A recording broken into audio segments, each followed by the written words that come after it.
demais.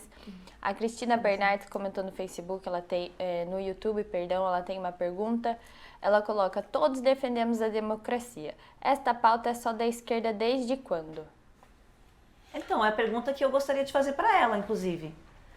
Eu sempre tive vontade de encontrar com a Cristina para perguntar para a Cristina por que razão que questões que são tão fundamentais, né, como a Fernanda acabou de trazer, são questões centrais. A gente está falando de direito à vida, né, o nosso maior direito. Então, assim, em que momento é que isso passou a ser uma pauta partidária, político-partidária? Para mim é vergonhoso partidos que não colocam isso como prioridade nos seus planos de governo. Para mim isso não é nada inteligente. Então, realmente é um assunto que... Questionamento pertinente. Maravilhosa a pergunta dela, e eu deixo para ela responder, porque ela sempre está aqui como comentarista, quando ela vier para ela falar sobre isso, porque se ela acredita tanto na democracia como ela diz, eu penso que nós temos que, talvez, a maneira como a gente perceba esse desenvolvimento urbano, que a gente perceba esse crescimento econômico, seja diferente. Mas eu acho que, no final das contas, a grande maioria quer a mesma coisa. Né? Eu acho que no final das contas todo mundo quer que as pessoas, sei lá, pelo menos eu espero isso, em tese que seja isso, que todo mundo tenha ali o seu alimento para a sua família todos os dias, né? Fartura é geladeira cheia, gente, sabe? As pessoas poderem como a Lu falou, o básico. E a gente vê a miserabilidade. A notícia do jornal da nossa cidade essa semana que passou foi exatamente esse. 3 pessoas, né? Entre 3 pessoas, a média de 3 pessoas passando por miséria aqui na nossa cidade de Itapetininga. Que isso? Quando que a gente imaginou que a coisa ia chegar nesse ponto? Estupro, né? Então, para além da questão da que a gente sabe da violência que está vindo junto ainda, né? Com todo esse preconceito, misoginia, homofobia e tudo isso, a gente está falando de uma situação realmente de miséria humana, de miséria, de fome. Então, a democracia, ela a nossa realidade brasileira, é o que nós escolhemos como nosso regime de governo. Então, ela está, sim, sendo balançada por tudo que nós estamos vivendo com esse atual governo. Não tem como negar que abriu uma caixa de Pandora e as pessoas realmente, hoje elas acham que elas podem falar sem serem punidas pelas coisas que elas falam e fazem, uma impunidade, um sentimento de impunidade muito grande. Agora, me perdoem se vocês compreendem que os direitos humanos é uma pauta do campo progressista. Me perdoem se vocês enxergam dessa maneira. É infeliz para vocês, porque deveria ser para todos os partidos. Exatamente. Posso fazer só um comentário sobre a pergunta da telespectadora? A democracia, ela já está posta. É igual a Fernanda Curti falou, é a democracia dos ricos, dos homens brancos, dos privilegiados de sempre. Quando fala que a democracia é uma pauta da esquerda, eu colocaria só uma palavra extra. A democracia inclusiva é uma pauta da esquerda. Muito é uma bem. democracia que a gente defende, que tem LGBT, que tem a maioria da população negra participando e não apenas uma minoria branca definindo os nossos destinos. Então é uma democracia inclusiva e que tem uma participação popular efetiva. É nesse sentido que se defende a democracia, né? E volta no que você falou, né, Lu, na questão do que é diferente, fugiu da norma, fugiu da regra, pronto, já entende que a gente tá discutindo, tá pleiteando por algo que isso daí não é relevante, isso daí não é interessante socialmente, isso daí é uma questão de caráter privado. Não, gente. Né?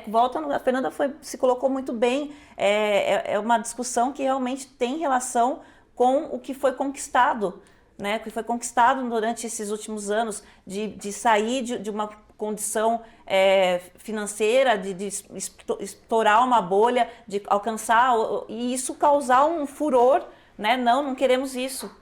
Eu acho que a resposta dela é até muito clara e faz conexão com o que você disse da violência. Se coloca numa balança de que lado que vem a violência, de que lado que somos mortos, de que lado que somos violentados. Quem oprime, quem é oprimido. Quem oprime, quem é opressor, né? Então, como que a gente tem essa balança? Eu acho que quando o Haddad veio aqui, teve uma telespectadora que fez um comentário que ela era de direita e eu concordei muito com ela, foi muito bem pontuada.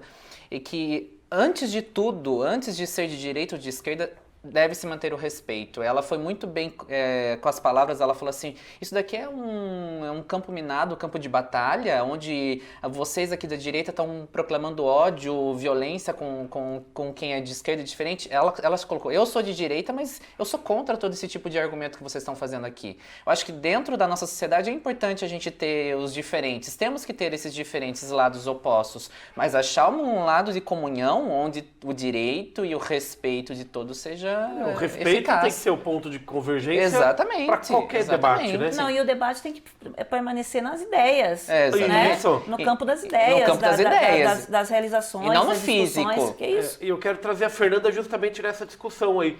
Como que ela encara essa questão da bandeira, como diz a telespectadora, ser da direita ou da esquerda? Viu? Isso é de gente. Isso não tem lado partidário, né? Não, assim, eu queria mesmo fazer um comentário sobre isso, porque tem uma parte da população que confunde o que é democracia e liberdade de expressão com fomento à violência, sabe? Isso a gente precisa deixar muito nítido. As pessoas que cometem crimes de racismo, pessoas que cometem crimes de sabe, ataques à democracia, essas coisas são crimes, não entram no campo da liberdade de expressão, porque até a liberdade de expressão ela tem limites, Isso. sabe? Então eu acho que esse é um primeiro ponto que precisa ser relevante. Olha, eu convido a pessoa que enviou essa pergunta a se somar na luta democrática, que significa enfrentar o Bolsonaro. Será que ela está disposta? Porque hoje, o que está acontecendo no Brasil é isso, o Bolsonaro querendo avançar no autoritarismo, inclusive ele tem sido a principal pessoa que está questionando a democracia. Olha o que ele está fazendo, criando uma narrativa mentirosa sobre as urnas eletrônicas. Olha o que ele está fazendo, chamando o Exército Brasileiro para interferir no processo eleitoral, mesmo sabendo que isso é constitucionalmente proibido. Olha o que ele está fazendo, indo pedir ajuda para o Joe Biden para não perder a eleição. Isso são ataques graves à democracia e, no meu entendimento, o Bolsonaro já devia estar preso, porque isso é um crime contra a pátria, é um crime contra o nosso regime político. Então, quem quer defender a democracia é super bem-vinda, sabe? Venha defender a democracia, nos ajude a derrotar o governo Bolsonaro. É sobre isso que nós estamos tratando. Até porque, grupos políticos que historicamente disputaram com muita divergência, mas a disputa sempre se deu no campo da democracia. Exato. Não tinha uso de violência. Olha o que aconteceu, um companheiro nosso foi assassinado agora, o Marcelo Arruda, porque a festa dele tinha o tema do PT. Isso nunca aconteceu no Brasil, desde a redemocratização até o golpe, sabe? Isso não é democrático. Matar alguém por conta da liberdade política não compõe a democracia. E o Bolsonaro fomenta esse tipo de coisa. Vocês lembram lá, em 2018, que em cima de um caminhão ele pegou um tripé e fez um gesto com uma arma dizendo que ia metralhar a petezada?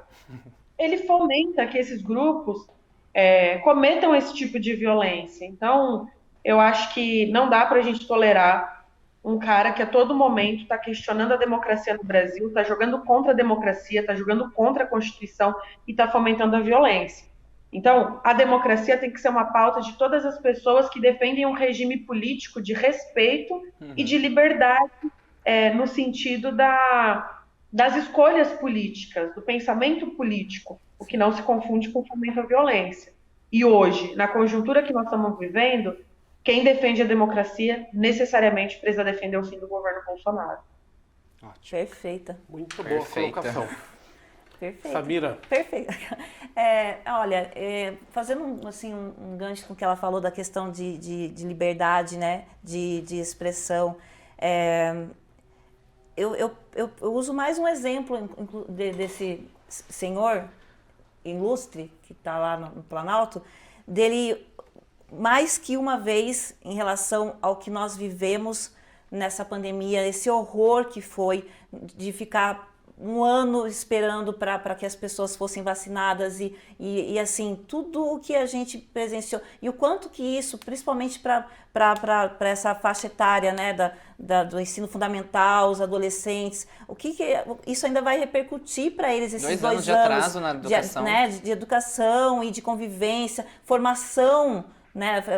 É um momento de formação mesmo, A mental. escola forma cidadão, né? Então, assim, a gente ainda vai ter muito reflexo, muito além da questão de saúde, afecções respiratórias, né, do que era no primeiro. Mas eu fico pensando, quantas vezes esse homem se pronunciou de forma pejorativa, com desrespeito às famílias enlutadas que estavam lá sem ar, sem oxigênio. Ah, eu não sou coveiro! Eu não sou coveiro. Ah, tá com faltinha de ar. Gente, esse homem tinha que estar preso mesmo, preso. Eu não consigo compreender. Eu faço as minhas orações, eu peço, Senhor, me ajuda para eu não brigar com as pessoas, mas eu não consigo entender quem consegue ainda defender alguém que fez este tipo de pronunciamento, chefe de uma nação, um homem que vai representar o nosso país no mundo inteiro, se pronunciar dessa maneira a respeito de algo que quantas famílias não puderam se despedir dos seus familiares, né, por conta dessa doença, e ele brincou com isso. Tem defesa? Ah, mas é o jeitão dele, ele é bronco, mas na verdade ele é um homem de valor, ele tá batendo de frente com a imprensa, ele não deixa a emissora tal fazer isso, ele não deixa que lá, ele é firme, ele é que por firme, gente, pelo amor de Deus, nunca fez nada enquanto deputado, nunca fez nada enquanto nada, não tá fazendo nada durante eu gostaria que alguém trouxesse dados para mim assim do que ele realizou enquanto presidente, a não ser falar todo dia uma asneira diferente. Então, realmente o que a Fernanda disse procede. Uma coisa é a democracia, outra coisa é a liberdade de expressão. A partir do momento que a nossa liberdade está lesando o direito de uma pessoa, está magoando alguém, está ferindo, não tem nada de liberdade nisso. Tem uma falta de responsabilidade gigantesca, porque tem muita gente que acaba morrendo ou se matando por causa desse tipo de coisa. Então é uma enorme de uma irresponsabilidade. E fora isso, ainda a gente vê que está assim, propagando crime. Porque de repente, não vacinei. Não vacinei. Eu não sou contra ninguém não vacinar. Isso fala dele, fala do irmão dele que teve aqui esses dias, que no final do negócio ele falou que não tinha vacinado. Não, meu irmão não é contra quem vacina. Ele acha que quem tem que vacinar, tem que vacinar. Ele não vacina por uma questão dele, é liberdade dele. Querido, é crime propagação de doenças infectos contagiosas, né? Assim como qualquer outra doença, você estar por aí propagando doença, você está cometendo crime. Então, aonde que tem liberdade de expressão nisso? Isso não é liberdade de expressão, isso é criminoso. Então, tem uma diferença muito grande mesmo. A Fernanda está perfeita. Fernanda,